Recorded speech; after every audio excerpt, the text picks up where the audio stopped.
Hi Lee. Do you think Norwich City are the best team Bristol City have faced in the Championship this season? I think they've got attributes in the attacking sense that are top level. Yeah, I really do. I thought if you look at the physical data of that match, that was something special really from both teams. I thought it was a really good game, particularly in the first half for a neutral. And every neutral that I spoke to said that there was two really good sort of teams going hammer and tong at each other. And we came out of it obviously in a losing position on this occasion, but during the run I think we probably had a couple of wins that could have been draws, and it sort of evens itself out. But I was pleased with particularly on review, the consistency of the performance in the way we play. We didn't always execute in certain areas of the pitch, but the intention was generally very good, and it was just a case of not quite having the quality on the day. Yeah, as you say, fine margins often, isn't it? And did you think Marley Watkins, for example, was going to score when he had that chance at the end there? And also that, when I was rewatching the game, that back heel from Bailey Wright. Did you know he had that in his locker? Yeah, I know. That's what I mean. He's like the Australian Cafu, isn't he, down that right at the moment? I think if you look at our second half, listen, I opened the game up. There's no doubt in that with the tactics that I employed with the substitutions, and you're always at the mercy of individual bits of quality. But we did have chances. Like Marley's one at the far post, a great chance. Webby's clear header from the corner seems to have gone sort of unnoticed. It was almost, our crowd didn't know what had gone on. It was almost like the ref had blown the whistle and it didn't mean anything. And then Vyman's header, where he got plucked out of the air, Vyman had a turn and a shot, and obviously Packy made the keeper make a good save as well. So in that period, yes, they had some 2 or 3 good chances, but we also had some excellent opportunities ourselves. I'm guessing you went for Marley Watkins maybe because it was against his old team, as opposed to Nicholas Lawrence. Not really. I went for Marley Watkins for that exact instance, that I know he's the best at shutting out the POMO, as we call it, the position of maximum opportunity, and that, given the height and width of their fullbacks, that we needed somebody with speed, with an instinct to get into those areas. So on that occasion it sort of worked and didn't work, all in the same circumstance. Yeah, you win some, you lose some, I guess. Birmingham next. Do you see this as a crucial game? Because potentially you could create a bit of sort of daylight between yourselves and them. Obviously, I think it's crucial for them. I think for us, if there's sort of top 6 aspirations, and obviously we don't know what's going to happen yet with their sort of the financial fair play stuff. So obviously they'll want to rake up as many points as possible, as early as possible. But for us, we continue our drive, and we continue that performance level against a good side. You know what I mean? We respect all our opponents, but even more so Birmingham with the quality that they've got and the strength that they've got in individual duels. And it's up to us to be at our best to try and break down what is a very well organised, structured team. Are you banned for the game? Has that been officially relayed to you? Yes, yeah, officially. Well, I'm not banned. I'm just touchline ban. Yeah, it's not a stadium ban. I haven't been so rude that it would be a stadium ban. So, just a slap on the wrist. Yeah, it's interesting, and actually, I'm quite looking forward to it because I've wanted to do it for a long time and never really had the bottle.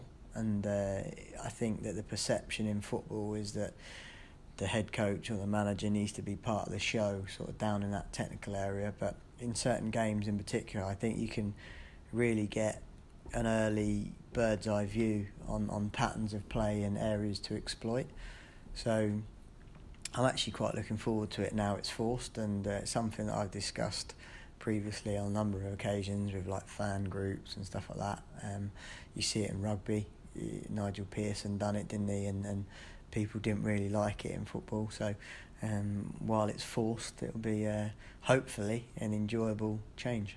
Yeah, I think I remember seeing Sam Allardyce up in the stands watching a game like that. But Where are you going to be? Are you going to be with Section 82 watching it, maybe? Or are you going to be with No, I think you have to be. As much as I would love to be in there, sort of starting the songs off and getting everyone bouncing, the rule is that you have to be in the director's box. So I think that's something that obviously, you know what I mean, you could probably get away with a technicality. You know what I mean? Say, for example, if I sat one row behind the bench, you know what I mean, and a fake nose, tash and glasses, then that would be sort of taking the mickey a little bit out of the rule. So, yeah, it's a director's box seat for me, and be interesting. I'm going to sit there with my analyst. Obviously, I'll have the speaker, the headset, either on myself or via him, straight into Dean, which happens anyway, and the messages will be relayed. So, yeah, I'm sure that they'll enjoy it as well. Yeah, I was going to ask. You are allowed to communicate with the bench and all that. You're not stopped from any. No, I can communicate. I can sit there with replays. I can. Like I say, there's actually benefits to it as well. I can still do the pre-match, half-time, and post-match team talk. I just can't be seen pitch side on this occasion. I believe it's just yourself and Steve Evans who've got the 4 yellow cards this season, and obviously Steve's out of a job. So the way I see it, Lee, is you have a free run here to win the race at the end of the season to win the yellow cards. Yeah, it's not something that I'm like proud of course, but like I said to you after the game, like what I wouldn't have wanted in retrospect is to be going into the last 2 or 3 games with the potential of, you know what I mean, that hanging over me, if you like, and not being pitch side. So to do it with 14 games left, and it wasn't manufactured, the booking, it was like I said to you after the game, I thought the referee was inconsistent in the way he acted and gave contact decisions depending on where it was on the pitch. So but yeah, obviously the way I walked up to him and probably skipped in front of the security guards, I wasn't rude, but it just lent itself to probably flailing arms, if you like, and he felt that was enough poor body language to give a booking. Fair enough. And moving on to the squad, how are Corey Smith and Jack Hunt doing at the moment? Jack Hunt's doing well.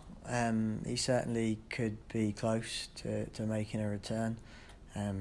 It's always that return to play protocol that's difficult because, I mean, while people are playing quite well, you don't want to risk the player coming back too early, but also you want him fit enough that he can contribute, and whether he has a under-23 game or we chuck him straight in, we'll have to see, and that'll be dependent on how people feel after this game that's just gone. Corey, he's out running, I think. Yeah, Corey, we just got to let that sort of play its hand, really. Although he's out running, that's just an initial sort of strength phase, really. Get him used to the mechanics of running. It's all straight line stuff. He's not even checking yet at this moment in time. So I wouldn't like to put a time scale on that one because I wouldn't want to falsely fabricate like his recovery. Just a couple of pieces of housekeeping, if that's all right, because we haven't had a chance to speak to you too much recently. I think you visited Newport County recently to see Manchester City play there in the FA Cup. Yep. What did you make of Tyreek Bakinson's performance? Because he was so close to scoring that goal, wasn't he? Yeah, I thought he'd done well. I thought obviously I waited to see whether he could handle the athleticism of the Man City players. He's been doing well, and obviously I have regular reports, but also watch his clips. We're always sort of connecting via like WhatsApp or the odd call. So I try and keep in touch with all the loan players because I want them to feel like it's just not out of sight, out of mind. So it was nice to be able to sort of hop over the road, if you like, and watch that game and see how we coped. And I thought he'd done well. I think he got taken off after like 65, 70 minutes. But in that time, there was 4 or 5 really good bits of quality that he showed. I thought he'd done everything right for the chance he had, like live. Do you know what I mean? I know sometimes the replays can make it look different, but he couldn't generate the power, but he was in there, and it's a good area to pick up goals for an attacking midfielder. And John Terry the other night, just 2 mates watching a game of football together?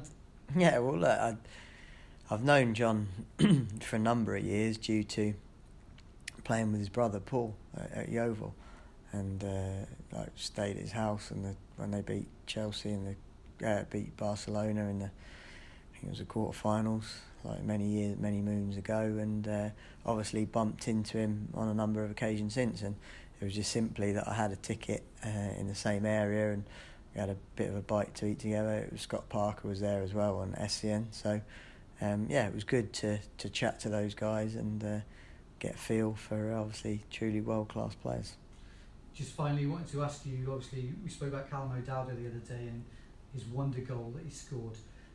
Does that add pressure to the club now to get him signed up on this long-term deal? I think it's something that I can't really be too sort of pent up on. You know, I've got to make sure that I actually thought Callum partly cost us 2 goals the other day. I thought the lead up to the goal, I thought we should have done more to stop the third, and I thought the second, in the initial phase, the fullback drifted past him too easily. So don't get me wrong, that was one of the best goals I've seen in a long time, and that's what he's about. But it's no good if you're making mistakes, if you like, at the other end, or sparring, if you like, not fighting in those individual moments. So I think that Cal, this is the right place for him. I think it's the right place for his development. I think you can see visibly that he's improving every game, every week. You know what I mean? And he did have that injury spell, and the contract will take care of itself or not. And if it doesn't, it didn't cost us a lot of money to bring him in one sense, by Championship standards, and he's given us that value back. So if it's a case of he digs his heels in and he wants to see out his contract, so be it, and we'll bring another one through. But obviously I want him here as a manager. I like him a lot as a lad. I believe in him, and I'm looking forward to working with him as long as possible. Fingers crossed on that then. Cheers. Cheers, thank you. Oh yeah, just one. We mentioned Birmingham City being up there as well. Does that put any more pressure on your side heading into the game tomorrow? Yeah, I think the pressure is always external, you know, like in terms of like demand, in terms of expectation. I think internally, like our own pressure is to perform to our very, very best.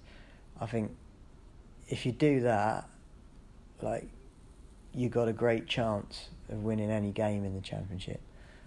So I think that however much we get sucked into believe in the hype, if you know what I mean, you got to concentrate on those moments in the games. And if you switch off against a side like Birmingham, guarantee they will capitalise. You know what I mean? If you want to be weak against a team like Birmingham, in body and mind, they'll capitalise. So we believe we've got some outstanding attributes in our team, and we believe that we'll give anybody in the Championship a right good game if we're at our best. But by the same token, we do fully respect that all of these clubs have got like really good attributes and really good individuals. You know, you've got to look at likes of Shea Adams and the front two, and how dangerous they can be, and they might not have the ball for 100 passes, and yet 3 passes later it's in the back of your net, and that's what you've got to guard against with a team like Birmingham. Okay. Okay, thank you.